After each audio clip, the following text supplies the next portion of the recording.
Chapter था audit techniques and procedure. मतलब audit जो आप कर रहे हो उस ऑडिट परफॉर्म करने में जो भी आपकी हरकत हो रही है उस हरकतों का कोई नाम तो होगा ना। उन हरकतों का क्या है, नाम होना। ऑडिट किसका करना है? फिनेंशियल इंफॉर्मेशन यानी अकाउंट का। ऑडिट करना मतलब क्या करना है? चेक करना। चेक करने का मतलब पिछला टॉपिक से ही बताओ। चेक करना मतलब क्या देखना? एविडेंस देखना। जो कुछ भी देख रहे हो उसका क्या देखना? एविडेंस देखना। तो एविडेंस देख रहे थे, ऑडिट कर रहे थे, तो अगला क्वेश्चन आपसे कोई पूछे, वो जो देखने का जो तरीका है उस तरीके का कोई नाम। एविडेंस एक पेपर हो गया, पेपर, फाइल, वर्क। बट आप जो देखने का एक अंदाज है, देखने का अंदाज अलग अलग हो सकता है। तो उस देखने के अंदाज में एक अंदाज का नाम क्या बोला? Routine checking. क्या है? Routine checking. मतलब इस रूम को साफ करना एक रोज की तरह जो साफ हो रहा है। एक क्या होगा कि ना भाई पूरा हटाओ, पूरा साफ करो। तो रूटीन चेकिंग का एक सिंपल मतलब एक रेगुलर जो टोटल नॉर्मल प्रोसेस है वो। तो रूटीन चेकिंग में क्या बोला कि एक ऑडिट के दरमियान जो वो प्रोसेस है, रूटीन चेकिंग का मतलब is a total process of what. जिंदगी में एक ऑर्गेनाइजेशन ट्रांजेक्शन को रिकॉर्ड कर रहा है या जो भी, कोई तो तरीका होगा उसका। तो एक total process of accounting control, उसमें आ क्या क्या रहा है? Examination of totalling, balancing of books of prime entry. Prime मतलब मेन यानी जर्नल या डे बुक, क्योंकि वहां गया तो लेजर में भी तो वहीं से आना ना। और यदि कंप्यूटराइज सिस्टम में हो तो वहां गया तो बाकी ऑटोमेटिक वहीं से लिया। Examination of posting from the primary books to what and what.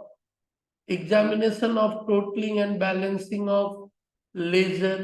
तो बोला सिर्फ ए में भी तो टोटलिंग बैलेंसिंग था, बट ए में जो टोटलिंग बैलेंसिंग था प्राइम एंट्री। प्राइम एंट्री मतलब क्या? जर्नल और डे बुक, जर्नल और। लेकिन सी में जो बात है वो किसकी? लेजर की। और सारे लेजर के बैलेंस को लेके क्या? Trial balance and overall examination of writing of the word transaction properly. लिखा क्या? ये एक total process of accounting control है। तो हम इसको यदि उसी अंदाज में देखे तो उसी को क्या बोल दिया? Routine checking. एक होता है ना कि आप जैसे लिखे हो वैसे ही हमने भी क्या किया, देख लिया भाई। तो रूटीन चेक एक तरह से फिर लगा यार एक ही काम को तो आप दोबारा कर रहे हो। लड़ी किसी ने किया था, बट किसी ने किया और आप उसे क्या कर रहे हो? चेक कर रहे हो। तो देख इसीलिए एक वर्ड बोला, it is concerns with ascertaining the normally word arithmetical accuracy. कम में खरीदा, ज्यादा में खरीदा, वो एक अलग घटना हो गई। तो अर्थमेटिकल एक्यूरेसी, नंबर ठीक लिखे हो, टोटल सही है, डिफरेंस सही निकाले हो, आप इसी को क्या बोलते हो एक और वर्ड में? Casting, posting, what, carry forward. तो for the purpose of confirming the arithmetical accuracy and detecting the what fraud and errors of very simple nature। ये तो एक साधारण तरह का फ्रॉड हुआ भाई। जो फ्रॉड करेगा उसका एक अंदाज क्या होगा? वो इन जगहों पे तो गलती नहीं करेगा, बट एक सिंपल जो है वो और ये किसी भी तरह के ऑडिट वर्क में हम लोग इस चीज को भी कम से कम क्या है अपनाते हैं। सिर्फ यही नहीं रहा, और भी कुछ करता है इंसान। लेकिन यहां बात थी कि एक रूटीन चेकिंग नाम से ही लगा, एक रेगुलर जो पार्ट है उसको आप करने का अंदाज। तो कास्टिंग, पोस्टिंग, कैरी फॉरवर्ड, सारा ऊपर का कहानी। Scope of application of routine checking depends upon the what? Nature and size of the organization, as well as effectiveness of internal check and what? एक तो है ऑडिट करने के पहले बहुत कुछ कंसीडर कर रहा था। अब रिलायंस इंडस्ट्री में रूटीन चेकिंग करेगा तो पागल हो जाएगा भाई, क्योंकि बहुत बड़ा ऑर्गेनाइजेशन है। क्या है? बहुत बड़ा ऑर्गेनाइजेशन है। वहां तो एटलीस्ट अर्थमेटिकल प्रॉब्लम नहीं होगा ना, प्लस माइनस सॉफ्टवेयर और सबके हिसाब से, या उनका जो इंटरनल चेक और कंट्रोल है वो क्या है, स्ट्रांग होगा।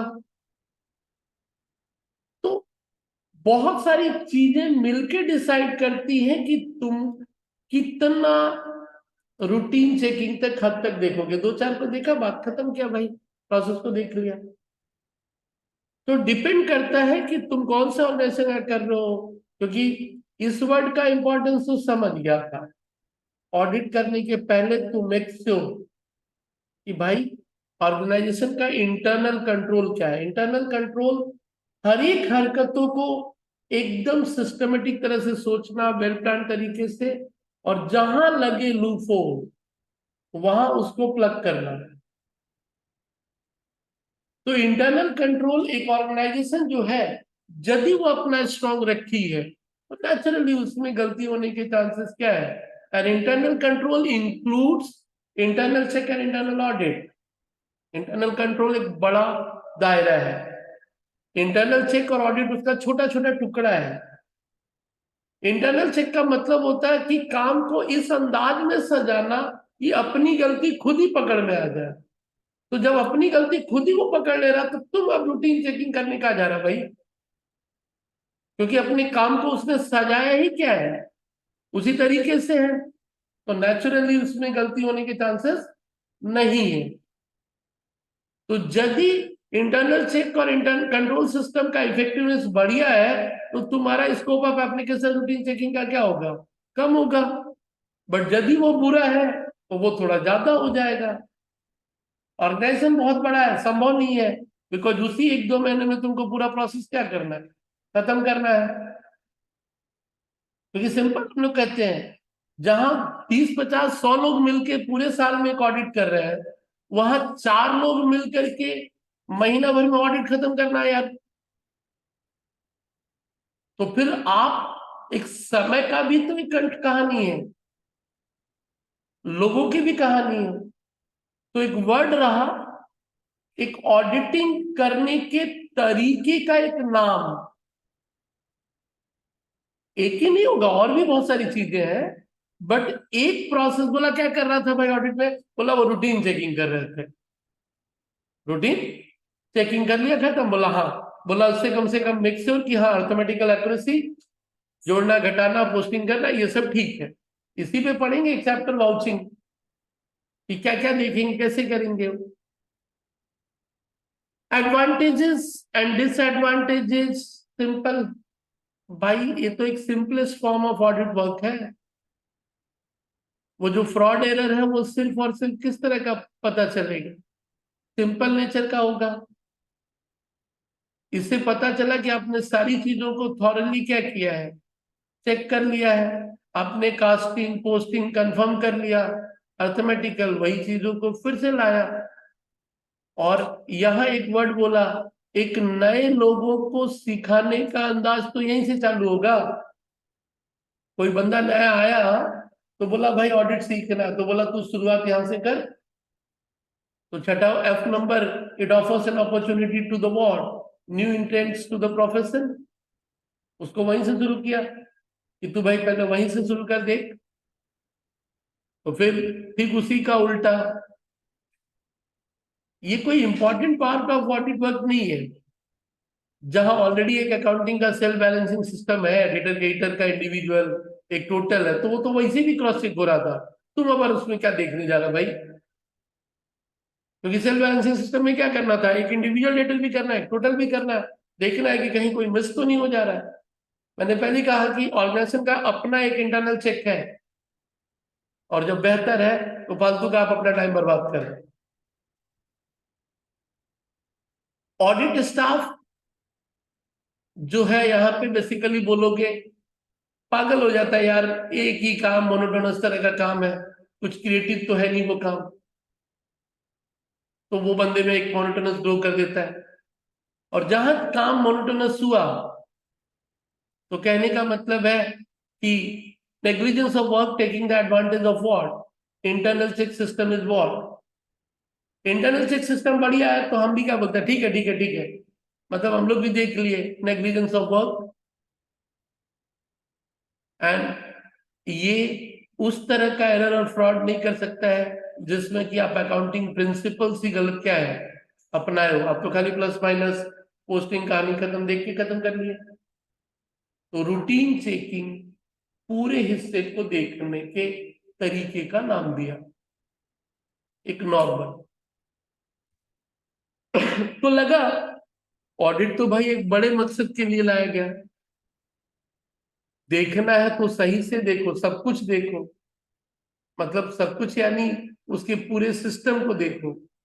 तो बात होती है कि सारा देखना संभव तो है नहीं, तो स्टैट्स का एक टेक्निक हम लोग यूज करते हैं, उसे कहा जाता है ऑडिट सैंपलिंग। हम लोग अभी सीख रहे हैं काम करने के अंदाज का नाम क्या है, काम करने के अंदाज का नाम क्या है। आप ऑडिट करने गए हो, उसके काम के अंदाज का नाम तो बताओ। रूटीन चेकिंग कर रहे हैं, बोला नहीं हम अभी ऑडिट सैंपलिंग कर रहे हैं। बोला होता क्या मतलब भाई? तो ऑडिट सैंपलिंग एक बहुत ही किचन के बेसिक वर्ड से हम लोग निकालते हैं कि आप यदि चावल पकाने के लिए चावल डाले हो तो सिर्फ 4 दाने को देख के बोलते हो कि सब ठीक है। इसी को बोल सकता है कि 1000 ट्रांजेक्शन में से 4 ट्रांजेक्शन को देख करके बोलते हो कि सब ठीक ठाक, मतलब सबके बारे में एक राय बन जाएगी। तो ऑडिट सैंपलिंग का मतलब क्या बोला? Drawing conclusion about an entire set of data by testing a what representative sample of items। कुछ आइटम को सोच देख करके सबके बारे में एक कंक्लूजन निकालना, कुछ को देख करके सबके बारे में एक कंक्लूजन निकालने को ही क्या बोल रहा हूं, audit sampling. The set of data, अब कहानी वही है, सैंपलिंग के बहुत अलग अलग टेक्निक है। तो पहले तो डेटा में से अलग अलग सेट बनाए, बोले भाई डेटर से कुछ उठाते हैं, पेटर से कुछ उठाते हैं, देखेंगे भी तो एक सिस्टमेटिक तरह से सैंपल करेंगे ना। और पूरे डेटर की बात करोगे, पूरे क्रिएटर की बात करोगे, तो स्टैटिस्टिकल भाषा में टोटल को कहते हैं पॉपुलेशन। टोटल को क्या बोला? पॉपुलेशन। कुछ को निकाला, उसको क्या बोला? सैंपल। और कुछ को निकाल करके अपना कंक्लूजन तो दे। अभी कहा कि 1 से 2 महीने में 4 लोगों के द्वारा 365 दिन के काम को 200 लोगों के काम के बारे में बताना है, बहुतों का। तो फिर तरीका तो हमें कुछ ऐसा ही अपनाना पड़ेगा। तो उस टोटल पॉपुलेशन से एक एक इंडिविजुअल आइटम को निकाल लेने को ही, यानी एक सेट की 5 निकाले 10 निकाले, आप उसे नाम दे दिए वो सैंपलिंग यूनिट। आगे चले, क्यों जरूरत ही पड़ा ऑडिट सैंपलिंग का, और कैसे ऑडिटर एक बेहतर डिसीजन दे सकता है, क्या ये परमिसिबल भी है ऐसे टेक्निक इन ऑडिटिंग का? तो कारण, नीड। पहले तो इकोनॉमिक, पूरा देखना बहुत खर्चीला हो जाएगा। उतना खर्चा तो कंपनी नहीं करने वाली भाई। दूसरा, टाइम, समय पॉसिबल नहीं है। तीसरा, सामने वाला 100% एक्यूरेसी नहीं चाहता भाई कि आप मेरे को 100%, क्योंकि एक ऑडिट में एक वर्ड है ट्रू एंड फेयर, और एक वर्ड है जिसको लेके झगड़ा है ट्रू एंड करेक्ट। जब ऑडिटर रिपोर्ट देता है ना, तो रिपोर्ट में उसे एक शब्दों को यूज करना है। उसके रिपोर्ट में we are not asking about true and correct, ये पॉसिबल नहीं है, ये इसका मतलब 100% वाला कहानी हो गया। इसीलिए ऑडिटर बोलता भाई हम ये वर्ड लिख के नहीं दे पाएगा, हम अपने रिपोर्ट में ये वर्ड भले ही तुमको क्या करेंगे, लिख के दे देंगे, बट ये वर्ड हम लिख के नहीं देगा। मतलब ये है कि 100% एक्यूरेसी नहीं चाहिए। हाँ, जो जिससे कि एक डिसीजन पे फर्क पड़ सकता है। ऐसी भाषा को हम लोग अकाउंटिंग में क्या बोलते थे, मेटेलिटी, यानी इंपॉर्टेंस। यानी इस चीज के छोड़ देने से हो सकता था, इस चीज को बोल देते तो डिसीजन बदल देता, इस चीज को बोलेंगे नहीं तो डिसीजन पे कोई फर्क नहीं पड़ेगा। उसे हम लोग अकाउंटिंग की भाषा में कहते हैं व्हाट, मेटेलिटी। तो ऑडिटिंग में भी वो चीज अराइज आ जाता है कि materiality is important in accounting as well as in what, auditing. तो मेटेलिटी का मतलब ही हुआ इंपॉर्टेंस। यार इसको हम ऑडिट में जिक्र नहीं भी करेंगे, मान ले कि कोई 5 रुपए का चाय, मतलब 20 रुपए का चाय पिया था, 25 रुपया लिख दिया, बोला यार ये 5 लिख देने से कोई फर्क पड़ने वाला नहीं है। नेक्स्ट है साइकोलॉजिकल। सारा देखना ही बोरिंग हो जाएगा भाई, सारा देखना ही क्या हो जाएगा। और वो जो ऑडिट वर्क है वो एक तरह से बोलेगा तो इट बिकम व्हाट, इनएफेक्टिव। अब बोरिंग होने से ही इंसान क्या करता है, बहुत सारी चीजों को छोड़ देता है फिर। एंड फाइनली, सारा देखना फ्रूटफुलनेस भी है भाई। सारा देखने से कुछ तुम्हारा जुड़ने वाला नहीं है फिगर में, बहुत बड़ा फर्क होने वाला। कुछ गलतियां नहीं भी बताओगे तो चलेगा। तो क्वेश्चन था, क्यों ऑडिट सैंपलिंग जरूरी है, क्यों ऑडिट सैंपलिंग जरूरी है। लिमिटेशन, मतलब ऑडिट सैंपलिंग लिए हो तो सावधानी बरतनी पड़ेगी भाई, नहीं तो कुछ मुश्किल हो जाएगा। ये सोचना है कि ऑडिट सैंपलिंग में आप चीजों को परफेक्ट कर पा रहे हो तो उसकी कुछ मजबूरी है। अब वो चावल जब पका है कि नहीं देखने के लिए ऊपर से ही नहीं लेते हैं, पहले उसको चलाते हैं पूरा, फिर उसमें से चाटू को क्या करते हैं, निकालते हैं, फिर बोलते हैं। तो वही बोलता है भाई। प्लस मालूम भी है कि भाई एक रोज का चावल बना रहा है और एक बिरयानी का चावल बना रहा है, तो उसमें भी थोड़ा केयर क्या है, इंसान एक पार्ट रख लेता है ना। तो ऑडिट में भी वही कहानी है कि रोज वाला कहानी है ना, कुछ अनयूजुअल और वॉट एक्सेप्शनल आइटम है भाई। तो जब अनयूजुअल और एक्सेप्शनल आइटम है तो बोलते भाई इसका सैंपलिंग लेते वक्त क्या करना, ध्यान रखना थोड़ा। Category with proportion importance, where maternity भले ही नहीं जा रही है लेकिन लीगल प्रोविजन का कंप्लायंस जरूरी, स्टैट्यूटरी प्रोविजंस के कंप्लायंस के कारण मैटरनिटी बहुत अंतर नहीं पड़ेगा उससे, क्योंकि 10-20 हजार का फर्क आया, लाख का फर्क आया, मैटर नहीं है। बट है ना कि चोरी कौन किया, चोरी कौन किया ये इंपॉर्टेंट है। देख बच्चा चोरी करे ठीक है, माँ ही चोरी कर रही है तो टेंशन है ना भाई। तो बात होता है कि कुछ जगहों पे इंपॉर्टेंट बात नहीं है कि पैसा 10 रुपया ही तो चुराई, बट माँ चुराई आई, तो बच्चा पे, उसके घर वाले पे, बाकियों पे असर क्या है? बुरा पड़ेगा ना। अब मिस्टर ई की सैलरी कम बेसी चलेगा भाई, डायरेक्टर्स का रेमुनरेशन है। मेटलिटी भले ही वहां इंपॉर्टेंट नहीं है, बट तुम्हें सैम्पलिंग का ध्यान रखना पड़ेगा।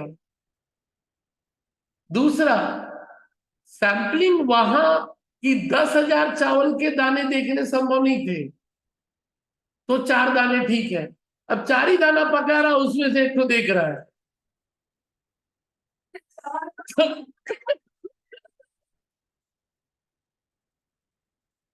तो कहानी है कि कुछ चीजें होती ही किसमें है, cubic number.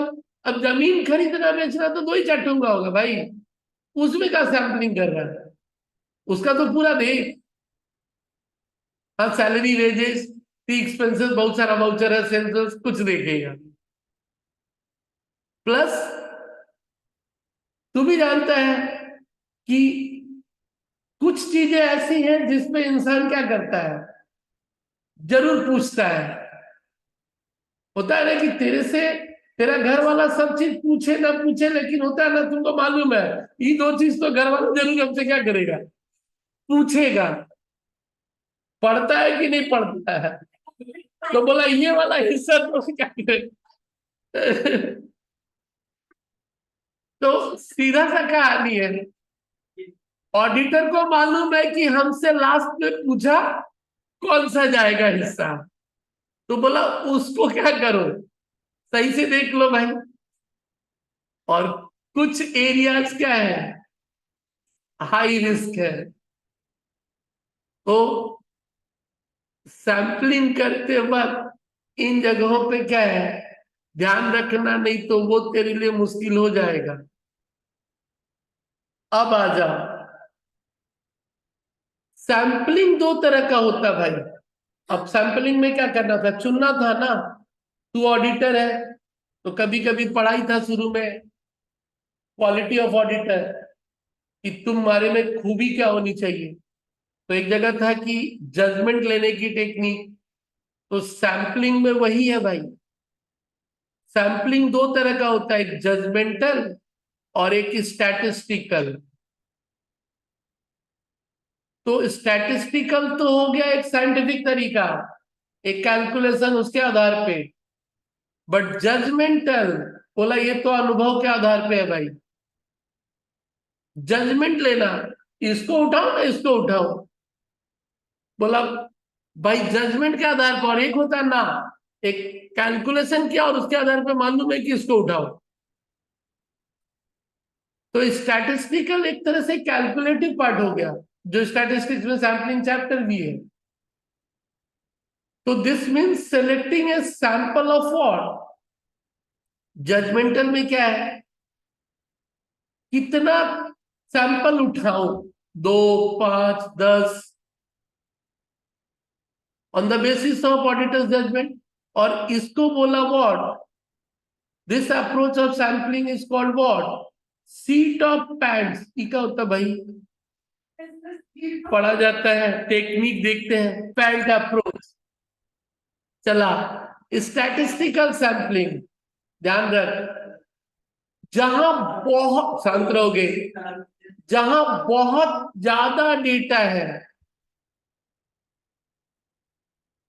Drawing inference about a large volume of data by an examination of what, sample is highly developed part of discipline of statistics। बोलता है जहां बहुत डेटा, वहां स्टैट्स तुमको एक तरीका सिखाता है कि भाई उस तरीके से कर। तो स्टैटिस्टिकल टेक्निक जो है वो complex plan which can be operated by staff. अब एक बेचारा ऑडिटिंग जो स्टाफ है, उसको नहीं मालूम स्टैटिस्टिकल टेक्निक, और उसको बोलता है स्टैटिस्टिकल टेक्निक निकालो।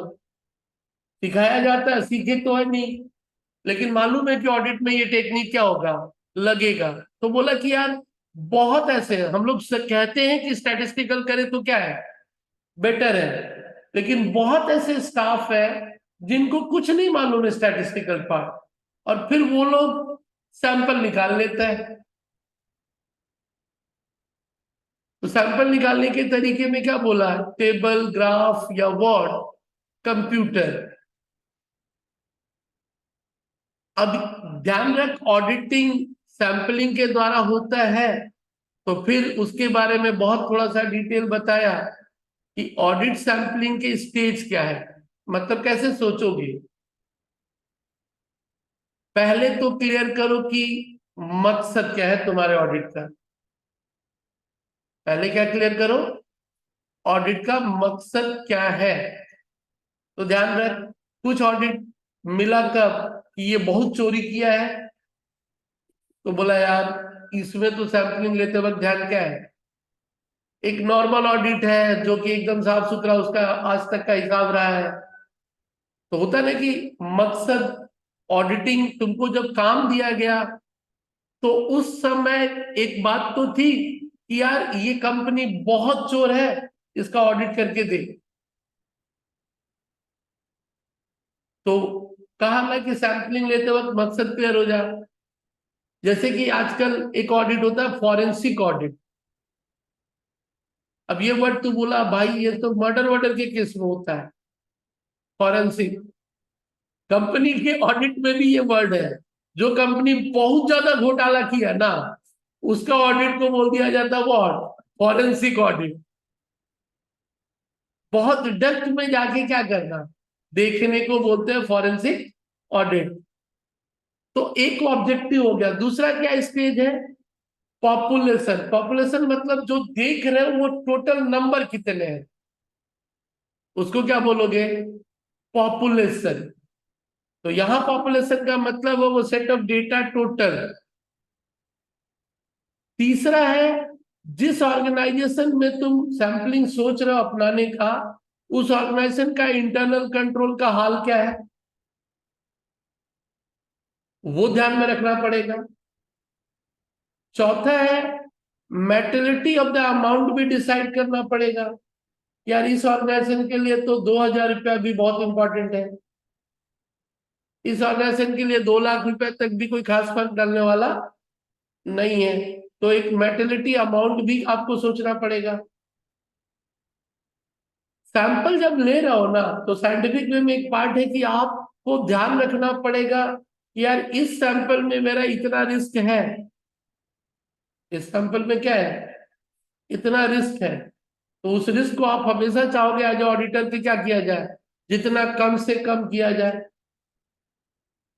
एंड टॉलरेबल मिसस्टेटमेंट, बात आती है कहां तक आपकी गलतियों को टॉलरेट कर लेगा सामने वाला। तो एक जो आप अपना रिपोर्ट बताए हो उसको बोला जा रहा मिस स्टेटमेंट, गलत है। बट गलत है तो होता है ना कि इतना तक का गलती पे चल हम दिमाग नहीं लगाएंगे, या इसके लिए तेरे को कोई सजा नहीं मिलेगी। तो वो भी ध्यान में रखना पड़ेगा सैम्पलिंग को डिसाइड करते वक्त कि यार मैक्सिमम मिसस्टेटमेंट कहां तक पॉसिबल है।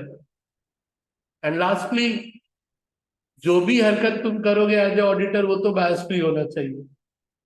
सबको आप एक बराबर नजरों से क्या है देखोगे। अब आया वो जो सैंपल हम लोग लेते हैं, उस सैंपल के तरीके का कुछ नाम है, मेथड। एक जो नाम जिंदगी में सुने हो, रैंडम। रैंडम मतलब कहीं से भी उठा ले, कहीं से भी उठा ले, एक रैंडम नंबर जिसको कहते हैं। बट देख इसमें भी दो तरह का है, एक सिंपल रैंडम और एक word stratified. Simple random method में क्या किया, वो बोला कि यार एक काम करो, सपोज करो कि एक डेटा है 500 से लेके 5 लाख रुपया तक का फिगर है सब में, ठीक है। वो क्या डिसाइड करता है कि 10 से 50 हजार का जो बीच का है ना, एक एग्जांपल कि परचेज और sales of invoice are considered from the sampling and this method is appropriate for the ward. Population of the sample does not widely vary. अब होता है क्या है कि सारा सेल्स का वाउचर 10 से 50,000 के बीच है, तो लगा यार कहीं से भी उठा लो, क्या करो, कहीं से भी उठा लो। लेकिन देख रहा है कि 500 का भी सेल वाउचर है और 5 लाख तक भी है। अब तो सोचने में दिक्कत हो गया, वो 1,000 रुपया वाला उठा के क्या मिलेगा भाई? ठीक है, 1,000 वाला भी उठाएंगे, यदि हम 50 को उठा रहे हैं तो 20,000, 50,000, 1 लाख, 2 लाख वाला क्या करेंगे? ज्यादा उठाएंगे। 500, 1,000 वाला एक को उठाएंगे। तो सिंपल रैंडम सैंपलिंग कब पॉसिबल है? जब डेटा क्या हो, बहुत ज्यादा वेरी नहीं कर रहा हो। जब डेटा बहुत ज्यादा वेरी, 10 से 50,000 के बीच में सारे वाउचर है, चलो सिंपल रैंडम अपना लो। जहां वो ज्यादा हुआ तो तुम्हें क्या करना पड़ता है? एक स्ट्रैटेजी बनानी पड़ती है, और उस स्ट्रैटेजी के कारण इसका नाम क्या रह गया? स्ट्रैटिफाइड। तू क्या डिसाइड कर रहा है कि सेल्स का वाउचर उठाएंगे, लेकिन कैसे? मान ले तू डिसाइड किया कि 3 लाख के ऊपर वाला से कितना लेंगे, 1 से 3 लाख के बीच कितना लेंगे, 25 से 1 लाख के बीच कितना लेंगे, और 25 के बीच कितना लेंगे। यानी रैंडम मतलब कहीं से नहीं उठा रहा, पहले ब्लॉक वाइज उसको क्या किया, बांट दिया। तो क्या लिखा है, जब पॉपुलेशन वाइडली डाइवर्सिफाइड है तो पहले उस डेटा को तू क्या किया, सेवरल ग्रुप्स में बांटा, और सेवरल ग्रुप्स में बांटने को बोला गया क्या, स्ट्राटा। क्या बोला गया? स्ट्राटा। और एक एक स्ट्राटम को ही एक सेपरेट पॉपुलेशन ट्रीट कर लिया, और तू डिसाइड किया कि किससे कितना उठाएंगे। मान ले कि 10,000 टोटल वाउचर है, सपोज कर 3 लाख से ऊपर के 50 होंगे, 3 लाख से ऊपर के क्या होंगे, 1 लाख से 3 लाख के 500 वाउचर होंगे, 25,000 से 1 लाख के बीच 2,000 वाउचर होंगे, तो नेचुरल है बाकी 7,450 वाउचर किसके होंगे। अब तू स्ट्रैटेजी बना ऑडिटर के तौर पे कि तू किसमें से कितना उठा के देखेगा। ऐसा ही नहीं है कि शुरू हो गया एग्जाम, वो जो ऑडिट प्लानिंग प्रोग्राम, उसके तहत तू डिसाइड करने गया कि भाई देख तो सेल्स का पूरा डेटा निकाल, तो सेल्स का डेटा, उसको डेटा मिल गया कि 10,000 टोटल बिल है, जिसमें से 3 लाख बिल, 3 लाख के ऊपर के 50 बिल है, 1 से 3 के बीच 500, 2,000, 7,450। हो सकता है कि वो रेशियो डिसाइड करे, तो रेशियो तो गलत होगा इसमें, क्योंकि हाई वैल्यू ट्रांजेक्शन्स में तुम्हें क्या करना था, ज्यादा देखना था ना। बात है ना कि जो चीज फ्यू नंबर है उसको क्या करो, ज्यादा देखो, पूरा देख लो भाई। बड़ा बड़ा वैल्यू तो वहीं पे है, क्योंकि वहां एक चोरी हुआ तो क्या हुआ, बड़ा अमाउंट चला गया। तो इस टेक्निक को तू क्या नाम दिया, स्ट्रैटिफाइड सैंपलिंग। जैसे कि नीचे देख क्या बोला वो, उसने ये डिसाइड किया कि टॉप ग्रुप का सारा आइटम देख ले। क्या बोला? सेकेंड ग्रुप से कितना देख ले, 50%। थर्ड ग्रुप से कितना देख ले, और लास्ट ग्रुप से कितना देख ले। स्ट्रेटेजी बना लिया, क्लियर। फिर क्या बोला, इंटरवल सैंपलिंग। ये भी अजीब है। मान ले डिसाइड किया कि 5% वाउचर देखेंगे, 5% कितने वाउचर में से, सपोज कर 100 वाउचर में से, लेट सपोज, भले ही ऊपर 7,450 है, 100 वाउचर से।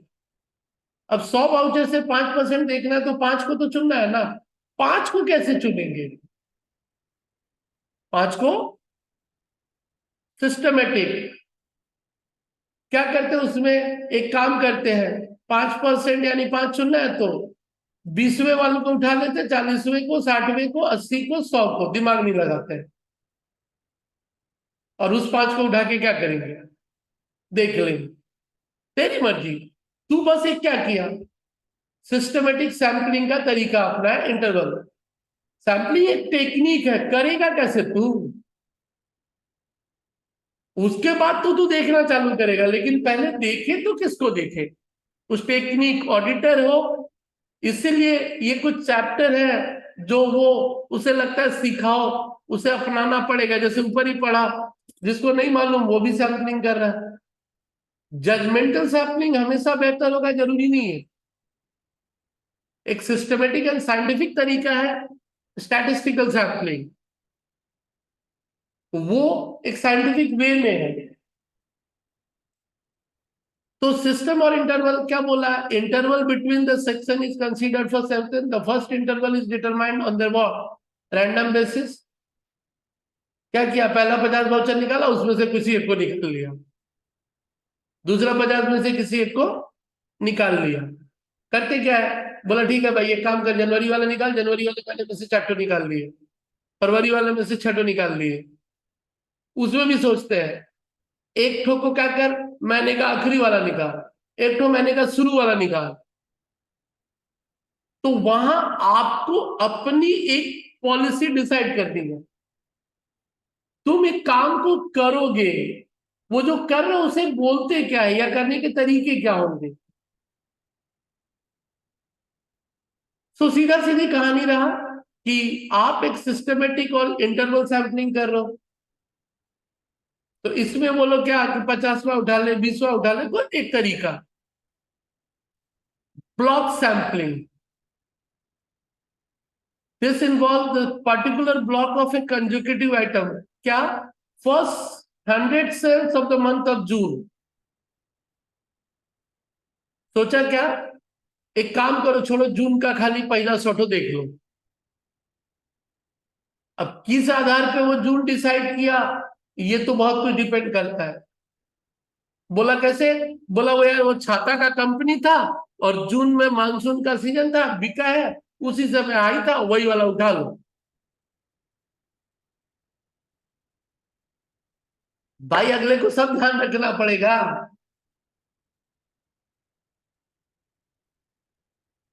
क्लस्टर सैंपलिंग, हाँ ऑब्वियसली इसमें हो सकता है कि रिस्क ऑफ बायस हो जाए। क्लस्टर फिर वही टुकड़े में तोड़ने को ही बोल सकता है।